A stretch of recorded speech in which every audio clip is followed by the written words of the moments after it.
जसको जन्म निश्चित छ उसको मृत्यु पनि निश्चित छ र जसको मृत्यु निश्चित छ उसको पुनर्जन्म पनि निश्चित छ। त्यसैले यस्तो कुराको शोक नगर्नुहोस् जुन तपाईँको क्षमताभन्दा बाहिर छ। आज हामी पुनर्जन्मको होइन मृत्युको कुरा गर्नेछौँ। आखिर के हो मृत्यु? What is death? बायोलोजिकल्ली हेर्दा जब मुटुले रगत पम्प गर्न सक्दैन र शरीर जीवित रहन सक्षम हुँदैन त्यसलाई मृत्यु भनिन्छ। सामान्य मानिसका लागि मृत्यु एउटा नराम्रो कुरा हो किनभने यसमा कुनै सकारात्मक भावना हुँदैन। तर वैज्ञानिक रूपमा हेर्दा मृत्यु केवल महत्त्वपूर्ण मात्र होइन, यो जरुरी छ। र मृत्युको बारेमा ठुला फिलोसोफरहरूले के भनेका छन् सुन्नुहोस्। सोक्रेटिसका अनुसार मृत्यु एउटा यस्तो निन्द्रा हो जहाँ सपना हुँदैन, ड्रिमलेस स्लिप। यदि मृत्युपछि अर्को जीवन छ भने त्यहाँ हामीले पहिल्यै नै मरिसकेका महान ज्ञानीहरूसँग कुरा गर्न र ज्ञान लिने मौका पाउँछौँ। त्यसैले उनी मृत्युसँग डराउनलाई अर्थहीन मान्थे। र प्लुटोका अनुसार मृत्यु मुक्तिको मार्ग हो। हाम्रो शरीरले आत्मालाई कैद गरेर राखेको हुन्छ र मृत्यु मात्र यसलाई मुक्त गर्न सक्छ। इपिक्युरियस, उनको सोच सरल थियो।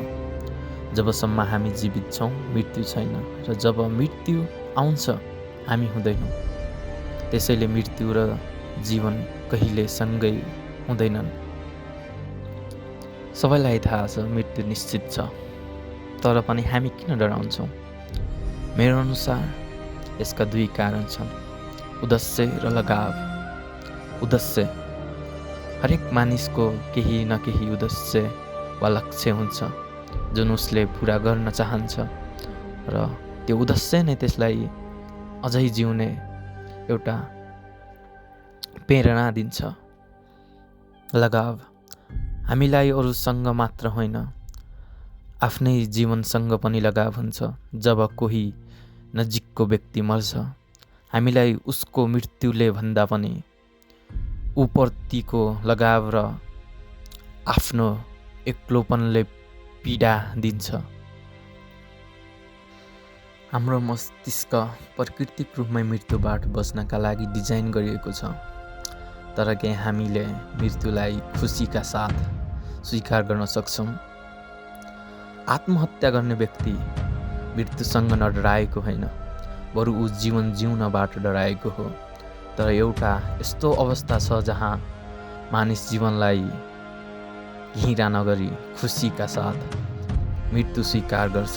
त्यो हो समाधि। यो ध्यानको उच्चतम स्तर हो जहाँ मानिसले अनन्तिक शान्ति प्राप्त गर्छ। जीवन सुन्दर छ किनभने यसको एउटा अन्त्य छ। यदि जीवन कहिले समाप्त नहुने भएको भए यसको कुनै मूल्य हुने थिएन।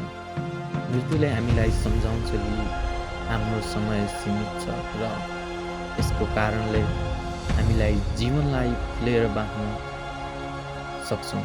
कहिले नमर्नु वरदान हुनु पर एउटा श्राप हो हुन सक्छ।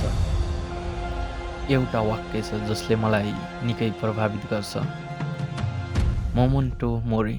यसको अर्थ हो तपाईँ मर्नै पर्छ। यो एउटा राम्रो रिमाइन्डर हो।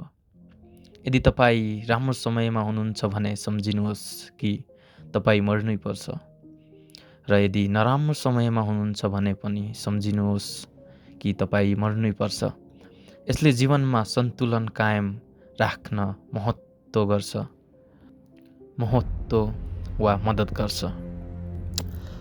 मृत्युको डर पनि महत्त्वपूर्ण छ किनभने यसले हामीलाई जीवनलाई माया गर्न बाध्य बनाउँछ।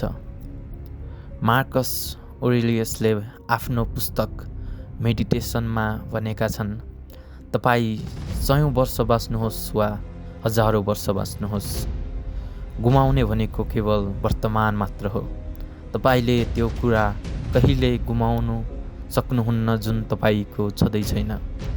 हामीलाई केवल यो एउटा जीवन र यो वर्तमान मात्र छ।